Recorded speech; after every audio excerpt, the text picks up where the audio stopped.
वो लोगों से कहेंगे हम तो कयामत पर ईमान रखते हैं,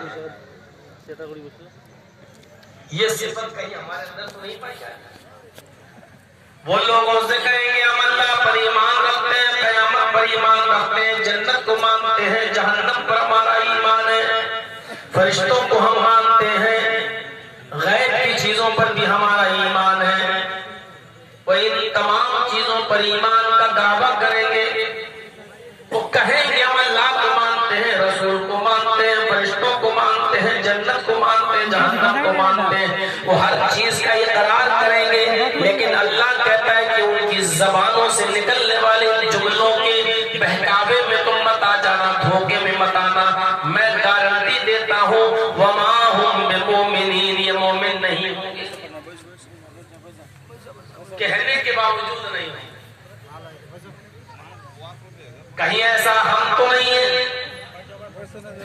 हम कहते हैं कि अल्लाह है, हम कहते हैं कि रसूल की बात मानना चाहिए, हम कहते हैं जन्नत है, हम कहते हैं जहन्नम है, हम कहते हैं कि मरना है, हमें यकीन है कि कयामत आएगी।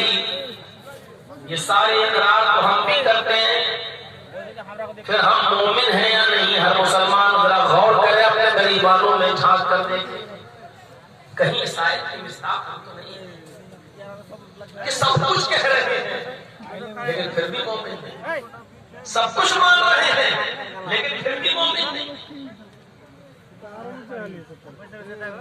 वो ऐसा क्यों कह रहे हैं?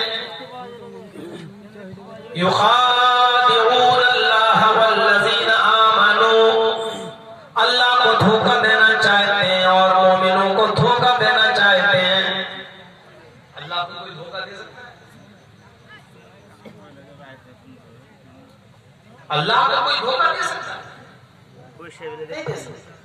लेकिन इनका गुमान है कि हम अल्लाह को धोखा दे रहे हैं। शनीचर को मस्जिद में नहीं दिखे, इतवार को मस्जिद में नहीं दिखे, सोमवार को मस्जिद में नहीं दिखे, मंगल को मस्जिद खाली, बुध को हमने पूरा दिन मार्केट में गुजार दिया, जुमेरात के दिन भी हम मस्जिद में नहीं गए, और जुमे के दिन सबसे अगली सफ में बैठे नहा धोकर सऊदी अरब का रुमाल भी गले में डालकर हम पहली सफ में बैठे हैं।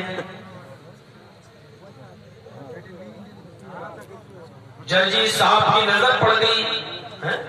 ये तो कभी नहीं आता, पूरे हफ्ते गायब, जुमे के दिन सबसे पहले माशाअल्लाह ये सब। कल इसका बेटा बालिग हुआ, हमने अपनी बेटी का रिश्ता उसके साथ कर दिया, लेन देन उसके साथ, कारोबार उसके साथ, खाना पीना उसके साथ। ये मोमिनों को भी धोखा देता है।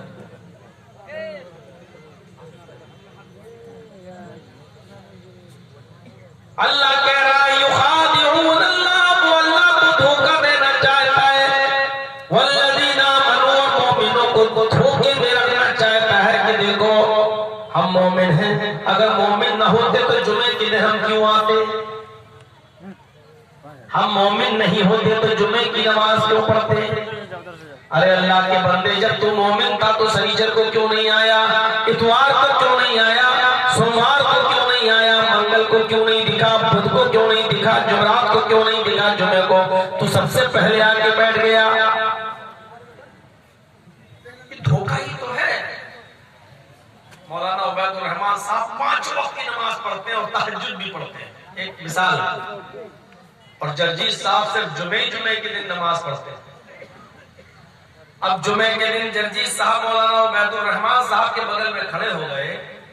अब मौलाना उबैदुर रहमान साहब सोच रहे हैं, यार मैं 5 वक्त की नमाज पढ़ता हूँ तब मैं मुसलमान हूँ, मैं तहज्जुद भी पढ़ता हूँ तब मैं मुसलमान हूँ, मेरी फजर की नमाज कभी कज़ा नहीं होती, जमात के साथ पढ़ता हूँ तब मैं मुसलमान हूँ। और जर्जीज साहब तो पूरे हफ्ते नहीं पढ़ते, सिर्फ जुमे ही के दिन आ जाते हैं, ये भी मुसलमान है। अगर हफ्ते में एक दिन जुमे की दिन नमाज पढ़ने से अगर इस्लाम बाकी है, मुसलमान हमारा मुसलमान होना बाकी है, तो हम पूरे हफ्ते क्यों पढ़ रहे हैं? बेकार है। अब धोखे में आ गए, अरे साहब ये आदमी पूरे हफ्ते नहीं पढ़ता, सिर्फ जुमे के दिन आता, फिर भी मुसलमान है, तो हम क्यों पढ़े 5 टाइम की? हम क्यों सर्दियों की रातों में फजर में आए? हम क्यों ठंडे पानी से वुजू बनाए? युखादिऊन अल्लाह वल्लज़ीना आमनू, ये अल्लाह को धोखा दे रहे हैं और मोमिनों को धोखा देना चाहते हैं। वमा यख़दऊन इल्ला अनफुसहुम, अल्लाह तो धोखे में आ नहीं सकता और जो पक्का सच्चा मुसलमान होगा वो भी धोखे में नहीं आएगा। उबैदुर रहमान साहब कहेंगे नहीं नहीं नहीं नहीं, तू एक दिन की एक टाइम की पढ़ता भैया भले ही पढ़, लेकिन मैं तेरे बहकावे में नहीं आऊंगा, मैं तो पांचों वक्त ही पढ़ूंगा। तुझे अपनी कब्र में जाना है और मुझे अपनी कब्र में जाना है, तुझे अपना